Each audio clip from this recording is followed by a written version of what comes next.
can't deal with adolescent literature, I think, unless you don't touch on that. I mean, that's what kids deal with. You guys all dealt with it. I dealt with it. Maybe I shouldn't say dealt with it. You've all been on both sides of it. You've experienced it. And so this book has that. Christian is a new kid, moving into a new town, has no friends. To compound the problem, his father is the principal of the middle school. Now, he's going to be a freshman, so he's excited. He's starting high school. But he finds out after they move to Red Oak that the freshmen are actually at the middle school. And so he's actually in his father's building. So he's a new kid in his dad's school and doesn't know anybody. He's athletic. He's gifted in the classroom. He does well academically. So he has those things going for him, but also that causes problems for him. The story takes off at the beginning. They're on a fishing trip. His grandfather takes him on this annual fishing trip, and they go up to South Dakota, and they go fishing for 3 days. And I, again, love to fishing. That's my hobby. I love to go fishing. I love to be outdoors. And so again, write about what you know. So I made my main character a guy that likes to be outdoors, a guy that likes fishing, likes sports. And I also knew that my reluctant readers, you have to remember that's my target audience, are my reluctant readers, that those kids that like to fish and like sports, that they would hook into that, no pun intended, that they'd be interested in that. So Christian goes on this fishing trip with his cousin and his grandfather, and they're having a great time. And the third day of the trip, they're out on the water and a storm rolls in. And I don't know if you've ever been out on the water when thunderstorms roll in. It is scary, to say the least. When you have a long ways to go on the water and the wind is working against you, and you can see lightning and the thunder, and it's so close that you can almost feel it, it is scary. And so they get off of the water just as the storm hits, and they plan on leaving. And as they're leaving, they're in the truck, and Christian rolls the window down, and they hear tornado sirens. And so as they're driving, they know that somewhere there's a phone cloud. Grandpa is just white-knuckling the steering wheel. He keeps looking in the rearview mirror, and Christian turns around and sees that this tornado has touched down behind them. They are a mile from the dam. They have nowhere to go. Grandpa floors it, and they're going even faster. There's hail all over the road. The road's slippery, but he's just driving like a bat out of heck. And they hit the dam, and the tornado, when he turns around, he thinks they've got to be outrunning it.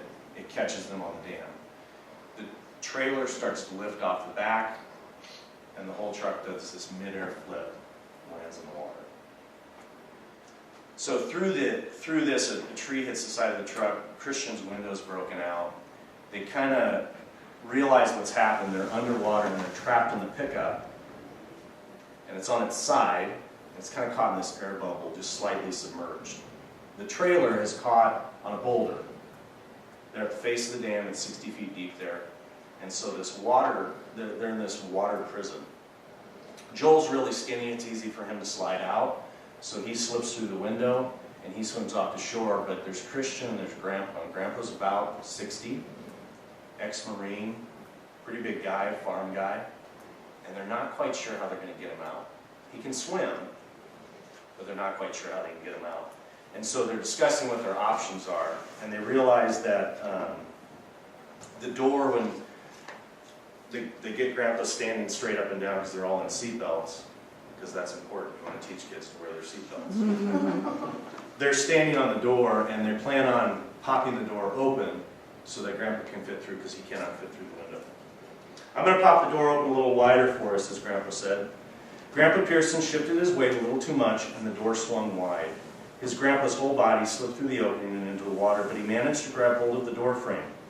Christian barely spied him in the growing darkness as he pulled his body even with the truck. His grandpa tapped on the glass of the windshield, giving Christian a thumbs up before he pushed off the glass to propel himself toward the surface. Metal groaned and a popping sound sent chills down Christian's spine. The force of Grandpa's weight had snapped the only connection between the trailer and the pickup, with the ball pitch. When the pickup entered the water, the upside-down boat caught on a huge, jagged piece of rock. This kept the truck from descending to the bottom of the drop-off in front of the dam. Since they fished this water only a couple hours earlier, Christian knew a 60-foot drop-off started at the edge of those rocks.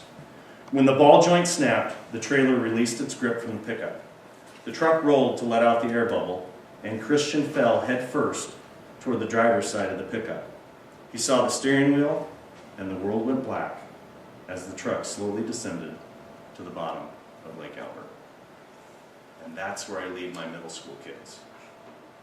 And I don't tell them anymore. Because my school just, I don't know what the word is, I got all the paperwork done, and Millard Public Schools is allowing this for classroom use. And the really cool thing is, in 2 weeks, I am teaching this novel to my 7th graders. And they are jacked, because we've been talking about this for 2 years. And some of them have already read it, and some of them have read it twice. And what's great about middle school kids is they tell you when they do that. And a lot of them are reluctant boy readers who their parents got the book for them and said, well, you can't disappoint Mr. Raabe. You said you'd read his book, so you have to do it. And so I get to teach this, and so that's where I leave my 7th graders off. Because you want to build that anticipation, you want them to keep.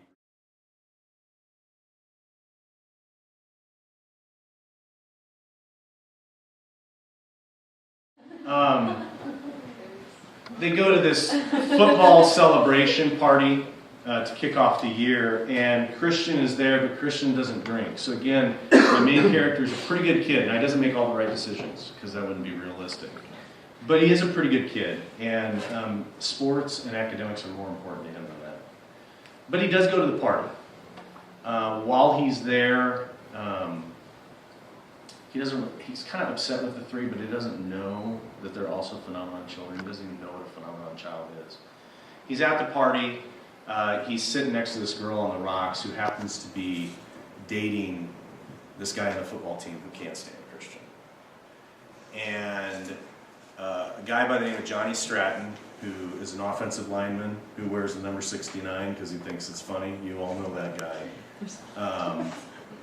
He goes up to Christian and he's basically telling him, you're going to drink or else. And Christian says no, and he shoves him into the water. When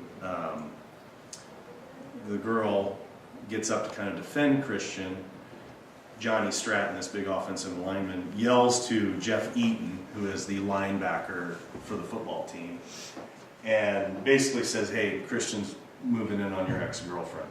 And, you know, alcohol and testosterone don't really mix real well, and so Eaton is ticked. Christian is standing in the water, and he's not going to come up to shore. And Eaton says, if you won't come up here, he growled, then I'll drag you up here. Christian backed further into the pond as Jeff grabbed for him. He pushed Christian under the water and grabbed hold of his shirt collar. Christian heard Emily yelling for Jeff to stop, but others were shouting to Jeff to pound him as his head broke above the surface. He reached up and attempted to pry Jeff's hand loose, but Jeff tightened his grip as he dragged Christian closer to shore. Christian swung his feet around and kicked at Jeff's knees. Eaton tripped, and Christian freed himself from Eaton's hold. Christian got to his feet, but Jeff whipped around and caught Christian in the side of the head with one of his big paws. Christian fell backwards into the water. Eaton fell on top of him again, and Christian heard splashes as other people came into the water. Christian flailed, and his knee caught Jeff Eaton in the one spot that can bring a man down in serious pain, the family jewels. Loose from Eaton's grasp, Christian pushed out into deeper water. Even though he was underwater, Christian was close enough to hear muffled voices yelling. Christian felt along in the darkness, breathing easily as he stayed submerged. He found his footing and pushed up slowly until just his eyes breached the surface. Christian had moved off toward the east about 20 yards. The group searched the shoreline for him, thinking that Christian would have to swim back to the bank at some point. He continued to breathe, even though his nose and mouth remained underwater. Compared to the chlorinated water of the pool in his backyard, this soup tasted nasty. Christian heard someone ask if he had drowned. He probably swam to the other side, Eaton said. Let him walk home. Eaton winced as he grabbed his crotch to make sure everything still remained in its proper place. Someone pointed across the water. There he is. A figure stood near the water, opposite the side of the bonfire. The dark figure turned and jogged toward the trees, disappearing into the blackness of night. You better keep running, shouted Strat. Should we go after him, asked Cal. Let him run, Strat shouted. Now go get me a beer, Froshy. And so this character emerges on the other side of the lake, and they all think it's Christian, and Christian is submerged under the water. That's one. That's how he gets away. So I got friends in low places on the radio in this old rusted out pickup as it comes over the hill, and Christian is walking home, dejected and frustrated, and he's on this curve heading toward town. And there's a train tunnel, because in Red Oak the railroad goes over these single lane tunnels. And it's funny, the road it takes place are actual roads in Red Oak. I decided to use actual locations. And I took my wife to Red Oak. She'd never been there. I hadn't gone back since my 5-year reunion. And we went down there and did a book visit. So I took her to the road that I was talking about. She looks at it and she goes, "That's not the tunnel. Did you just forget about it?" I said, "Oh, no, the tunnel you're thinking of is 2 tunnels over." And so then I drove her over to the tunnel that was over on like 3rd Street. I said, "This is the tunnel that I'm talking about. I just moved it over here." Because again, when you write it, you can just do whatever you want. You can relocate things. It's awesome. So Christian's on the road, and Strat pulls up even with him and sees him in the ditch and peels out his tires to throw gravel on him as he races through this tunnel without stopping to check for traffic. And so Christian is continuing his walk on this road. Peeling tires chased away the buzzing of the locusts, and headlights glinted off the concrete of the interior of the tunnel wall. Johnny Stratton's truck shot from the tunnel like a cannonball. The headlights bounced as the pickup fishtailed to stay on the road.